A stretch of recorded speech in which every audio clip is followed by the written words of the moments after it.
Hello, welcome. Hope you're having a good day. This is the MiG-21 PFM. The PFM is a plane that I've been playing coy with for a decent while. I held onto the coupon after getting it in Operation W.I.N.T.E.R for a long time, over a couple of months. Truth be told, I was hoping the price would go up on the marketplace enough for me to sell it and buy a premium pack or something. I actually had a request to make a video on the PFM a month or so back, back when its battle rating got moved down from 10.0 to 9.7. But at the time, I really didn't think it would be a plane that I would enjoy. But after waiting some more, the price never really moved much, and one night I just got fed up trying to grind the LA-15 and LA-200, so I said screw it and popped the coupon. And I don't regret my decision. The PFM feels like a hybrid between the MiG-21 F-13 and the MiG-21 MF from the German tree. It swaps out the NR-30 cannon on the F-13 with the GSH-23L gun pod carried by all the later MiG-21 variants. Apparently, it also has better engine performance, but I haven't flown the F-13, so I can't really tell you that for sure. In any case, the flight performance is definitely impressive for 9.7. The PFM does Mach on the deck on Afterburner, and it has very high angles of attack and excellent stall performance, like you'd expect from a MiG-21. In terms of suspended armament, it can carry two of a bunch of things: bombs, S-5K rocket pods, S-24s, R-3S air-to-air missiles, and KH-66 air-to-ground missiles. In ARB, that's not too impressive, and I've seen forum posts about how this thing should be able to carry 4 missiles, or maybe R3Rs or whatever, but meta discussions aside, I do think the plane's current weapon systems are well balanced for its battle rating. The R3Ss are basically reverse-engineered AIM-9Bs with a larger seeker head and a longer spool time, so you do have to be clever to get kills with them, but they'll still do the job if you use them right.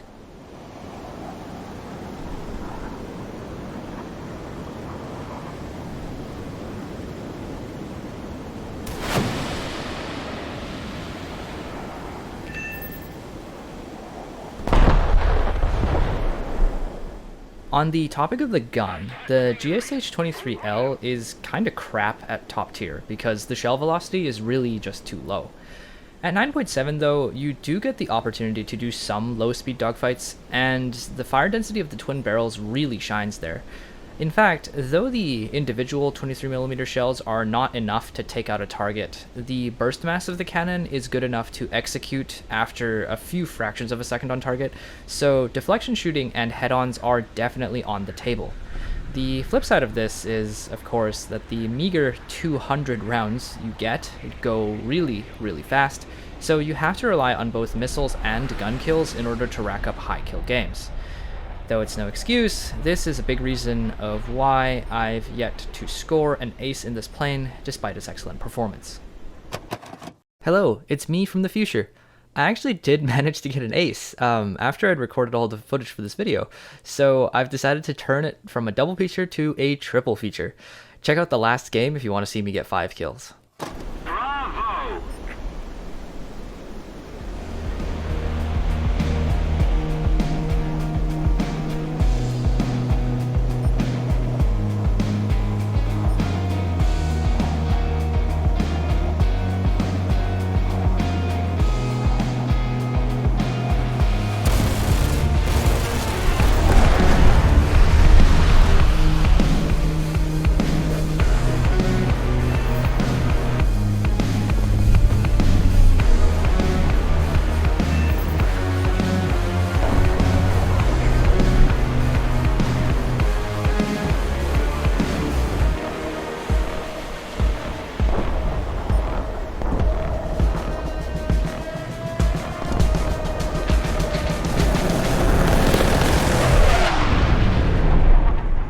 Phantoms are really scary in a head-on. One of the benefits of flying a MiG-21 though is that breaking away from head-ons is really a piece of cake. I'd honestly go head-on with anything in this plane. If you were paying attention to the airspeed indicator, however, you saw how fast I bled speed in that turn. The MiG-21 is a true delta wing. It can pull crazy angles, but that comes at the cost of hemorrhaging speed every time you maneuver. It's a helpful trait in a 1v1, as you saw in the intro, but with a multiple engagement scenario, it's easy to get caught low and slow with your pants down. As with many supersonic jets, just because you can turn doesn't mean you should. Speed is life in the MiG-21, especially if you don't want to get swatted by a missile.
And that's pretty much the end of this game.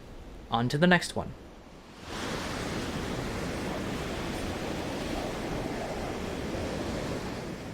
There was, and probably still is, a bit of controversy surrounding the introduction of the MiG-21 PFM last Operation W.I.N.T.E.R, though granted a lot of it has since been overshadowed by the German F4F that was added as the top reward for the recent crafting event. I do agree with some of the issues that people have with these kinds of event vehicles. Since they're marketplace vehicles, you could have someone completely new to the game just grab one and jump straight to tier 6 with no prior experience in jets whatsoever. You can definitely see the issues that brings with the waves of F4F players right now. A lot of them clearly don't know how to fly a Phantom and end up diluting the team composition and basically becoming fodder. The PFM, though, has been around long enough by now that the spam has died down, and at this point it's just another MiG-21.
I kind of wanted to throw my keyboard out the window when I missed that shot.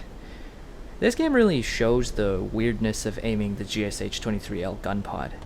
The gun is mounted in the middle of the fuselage, underneath the plane, so aiming it at close quarters is a really odd experience because you have to kind of lift the shells up to where they need to be and also compensate for the fact that they have to travel half the length of the plane before they even leave the nose.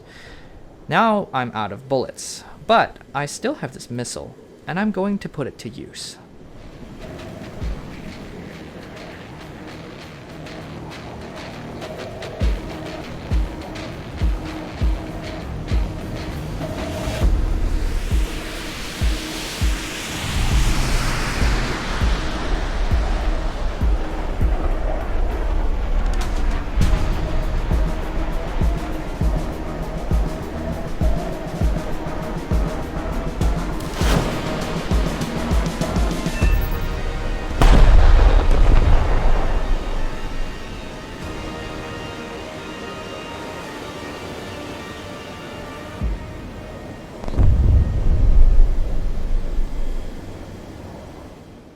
This next game was my first ace in the MiG-21 PFM. It was also the game that spaded the plane.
The MiG-21 PFM certainly isn't the easiest plane to do well in, but it's no slouch either.